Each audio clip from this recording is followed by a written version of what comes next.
Hello दोस्तों, स्वागत है आपका एक और नए वीडियो पे। दोस्तों, हमारा देश आजाद हुआ था 15 अगस्त 1947 को और आजादी के 4.5 महीने के बाद ही नया साल आया। तो सारे भारतवासी आजादी के साथ साथ नया साल का भी सेलिब्रेशन कर रहे थे। लेकिन झारखंड का जो स्टील सिटी है जमशेदपुर, उससे करीब 60 किलोमीटर की दूरी पर स्थित है खरसवां। और ये खरसवां जो है उस वक्त आजाद भारत का जलियांवाला बाग हत्याकांड का गवाह बनने जा रहा था। आपको पता होगा, जलियांवाला बाग हत्याकांड ये 13 अप्रैल 1919 को पंजाब के अमृतसर में ये जो स्वर्ण मंदिर है उसके सामने जो है जनरल डायर उस टाइम अंग्रेजी ऑफिसर थे, उनके नेतृत्व में ही उस बाग में, जलियांवाला बाग में मौजूद हजारों की भीड़ पर अंधाधुंध फायरिंग करते हैं और सैकड़ों लोगों की जो है वो जान ले लेते हैं। ठीक उसी प्रकार का घटना भी हम लोग देखते हैं झारखंड का। अभी वर्तमान समय में सरायकेला खरसावां जिला है और उस सरायकेला खरसावां जिला में भी जो खरसावां है, इस खरसावां में 1 जनवरी 1948 को गोलीकांड होती है। तो आज की इस वीडियो में हम लोग समझेंगे खरसावां गोलीकांड के बारे में, जो हुई थी 1 जनवरी 1948 को। ये जो गोलीकांड हुई है वो आजाद भारत का सबसे बड़ा गोलीकांड है और इस गोलीकांड को जलियांवाला बाग हत्याकांड की संज्ञा भी जो है दी जाती है। हुई थी 1 जनवरी 1948 को, आजादी के 4.5 महीने के बाद ही हुई थी वो ये वाला गोलीकांड। और इसका कारण क्या था वो हम लोग समझेंगे आगे। दरअसल आज से करीब 75 वर्ष पूर्व यानी 1 जनवरी 1948 के दिन इस घटना में बड़ी संख्या में लोग शहीद हो जाते हैं। और इसका कारण बस इतना है कि अभी जो वर्तमान समय में सरायकेला खरसावां जिला है झारखंड का, उसको ओडिशा में विलय किया जा रहा था। उस टाइम आजादी के उपरांत ही तो सरायकेला वो खरसावां को ओडिशा में विलय करने के विरोध में खरसावां हाट मैदान पर लगभग 50,000 की विशाल जनसभा पर ओडिशा मिलिट्री पुलिस की ओर से अंधाधुंध फायरिंग की जाती है, जिसमें 2000 के करीब लोगों की मृत्यु हो जाती है। इस घटना को समझने के लिए हमको इतिहास के पुराने पन्नों पे जाना पड़ेगा और वहीं से हम लोग समझते हैं। तो सबसे पहले हम समझते हैं कि पहले जब अंग्रेजी शासन हुआ करता था तब एक बंगाल प्रांत होता था और बंगाल प्रांत में बंगाल, बिहार और ओडिशा ये 3 थे और झारखंड हम लोग का इसी बिहार में ही था। तो सबसे पहले बंगाल से बिहार अलग होती है और बिहार अलग होती है 1912 को।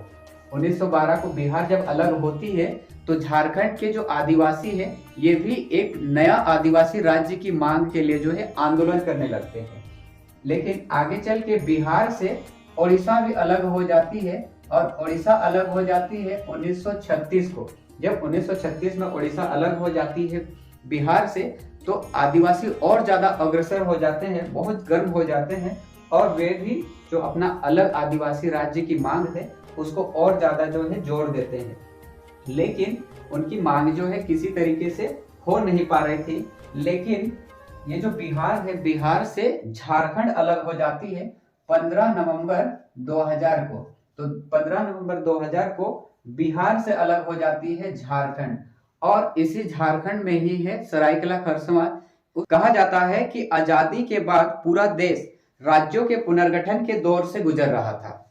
तत्कालीन गृह मंत्री सरदार वल्लभ भाई पटेल, जो भारत के सभी प्रांतों को संघात्मक भारत का हिस्सा बनाना चाहते थे, उन्होंने देशी रियासतों को टोटल 3 वर्गों में डिवाइड करते हैं।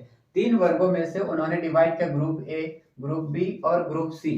ग्रुप ए में जो बड़ी रियासतें थी, बड़े रियासतें जैसे कश्मीर, हैदराबाद, जूनागढ़, साथ ही ग्रुप बी में जो मध्यम वर्ग के मध्यम रियासतें थी और ग्रुप सी में छोटे वाले रियासतों को शामिल किया गया था और छोटे वालों में ही था सरायकेला रियासत और खरसावां रियासत, जो कि झारखंड की 2 रियासतें थी। देखिए, ये रियासतों के साथ एक समझौता हुआ था। जब आजाद हो रहा था भारत तब उन्हें बोला गया था कि या तो आप पाकिस्तान चले जाओ, या तो आप भारत के साथ मिल जाओ, या तो आप खुद स्वतंत्र रह जाओ। लेकिन अगर वे स्वतंत्र रहते हैं, जिसको वो मंजूरी भी करते थे स्वतंत्र रहना, लेकिन अगर स्वतंत्र रहते तो भारत जो है बहुत ज्यादा खंडित हो जाता। तो सरदार वल्लभ भाई पटेल ऐसा नहीं चाहते थे, तो उन्होंने क्या किया, सभी को एकजुट किसी भी तरीके से करना चाहा।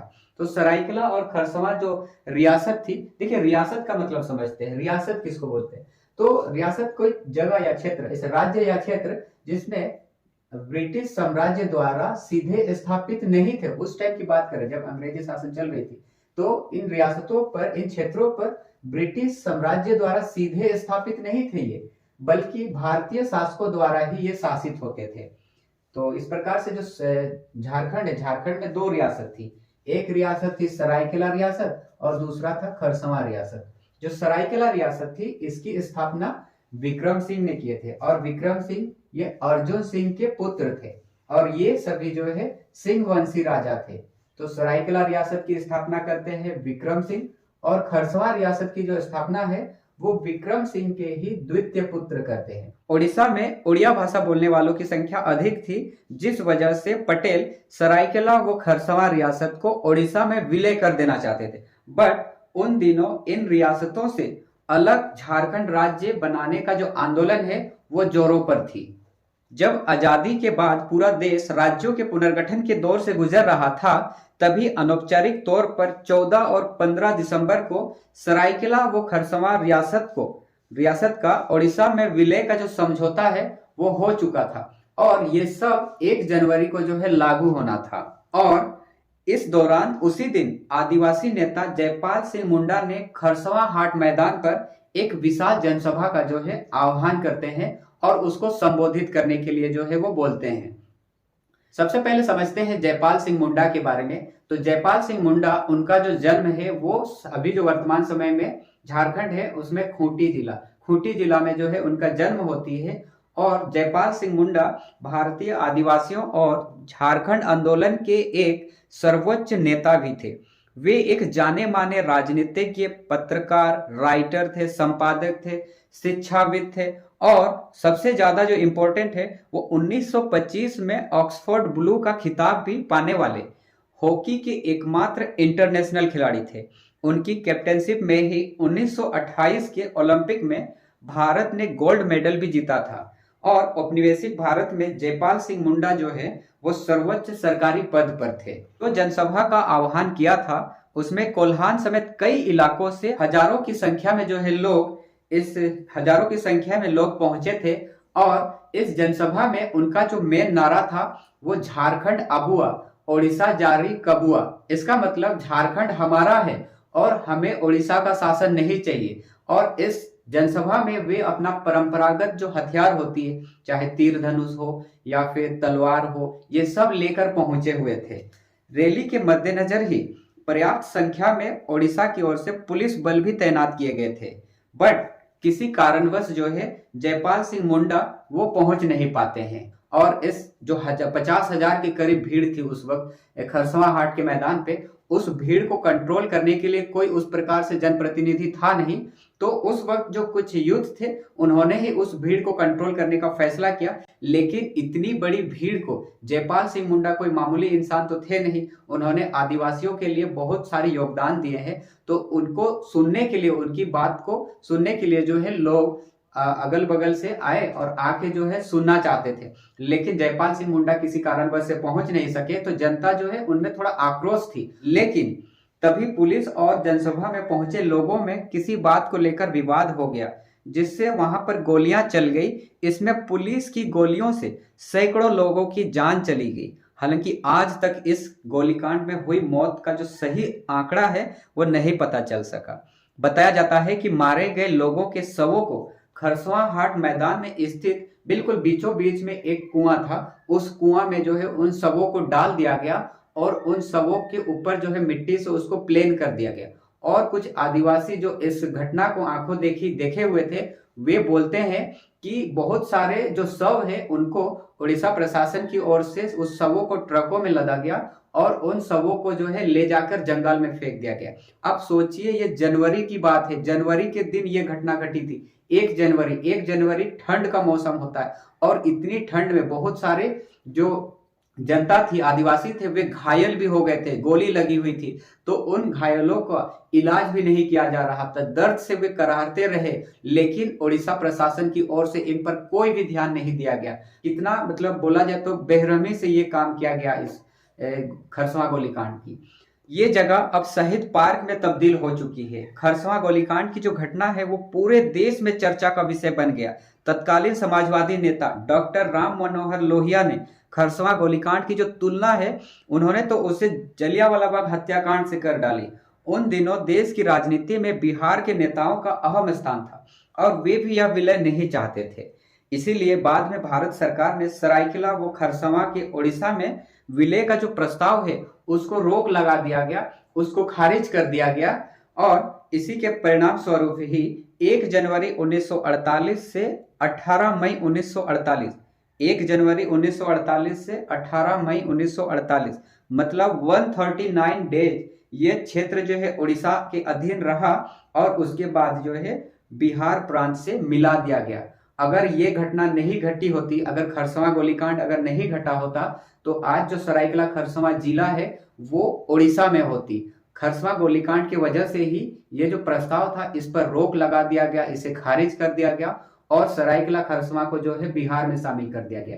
देखिए, खरसवां, सरायकेला खरसवां के जो आदिवासी थे वे एक अलग राज्य की मांग कर रहे थे। वे ना तो ओडिशा जाना चाहते थे, ओडिशा में शामिल होना चाहते थे, और ना ही वे बिहार में शामिल होना चाहते थे। वे खुद एक आदिवासी बहुल राज्य की मांग कर रहे थे।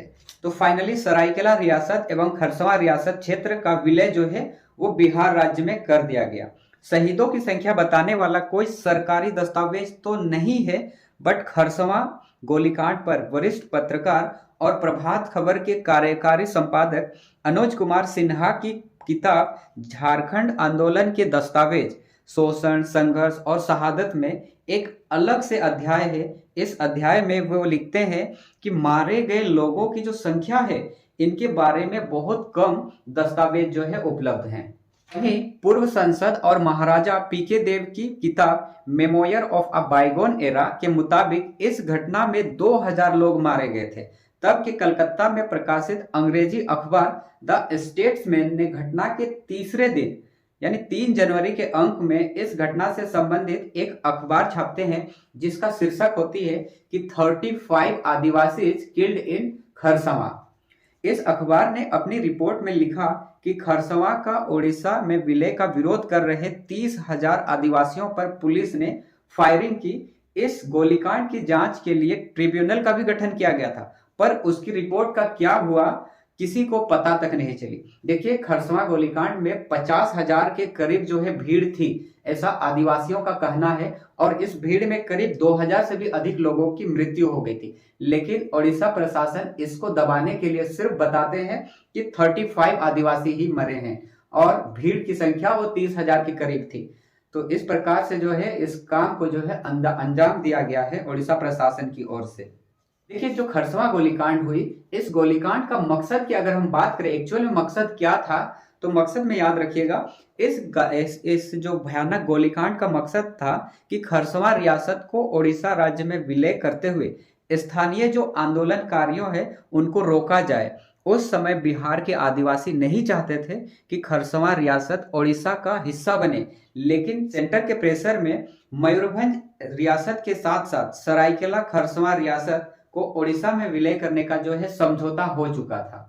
देखिए, बहुत कम भारतीयों को पता होगा कि आजाद भारत में ओडिशा मिलिट्री पुलिस के द्वारा जो है खरसवां के आदिवासियों की बेरहमी से हत्या कर दी गई, और इसका कारण बस इतना है कि उन्होंने जो है एक अपना अलग आदिवासी राज्य की मांग की। तो आज के इस वीडियो में हम लोग समझे खरसवां गोलीकांड के बारे में, किस प्रकार से देशवासी जो है नए साल का जश्न मनाते हैं। वहीं सरायकेला खरसवां जिला का जो सरायकेला खरसवां जो जिला है, इस जिले के जो लोग हैं, इस जिले के जो आदिवासी है, वो नए वर्ष ना मनाकर जो है अपने जो पूर्वज है, जो भी इस घटना में शहीद हुए हैं, उनको जो है श्रद्धांजलि देते हैं। तो इस प्रकार से जो खरसवां गोलीकांड है उसमें 50,000 की जनसंख्या जो थी उस वक्त, ऐसा आदिवासियों का मानना है, और उस भीड़ पर जो है 2000 से भी ज्यादा लोगों की जो है मौत हो गई।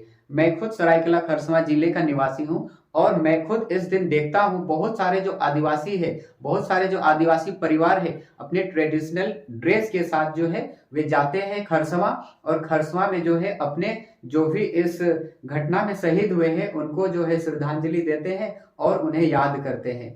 तो आई होप आपको आज के इस वीडियो में समझ में आया होगा कि किस प्रकार से सरायकेला खरसावां जिले के जो लोग हैं, सरायकेला खरसावां जिले के जो आदिवासी है, वो 1 जनवरी के दिन नव वर्ष ना मनाकर अपने जो इस घटना में शहीद हुए थे उनको याद करते हैं, उनको नमन करते हैं, भावपूर्वक श्रद्धांजलि देते हैं और नए साल की जो शुरुआत है उन्हीं को याद करके करते हैं। तो आई होप आपको ये वीडियो काफी ज्यादा हेल्पफुल रहा होगा। अगर वीडियो पसंद आया तो लाइक, कमेंट और अपने दोस्तों को ज्यादा से ज्यादा शेयर करें और इसी तरह का वीडियो के लिए इस चैनल से जुड़े रहेंगे। मिलते हैं इसी तरह का किसी नेक्स्ट वीडियो में, तब तक के लिए थैंक यू।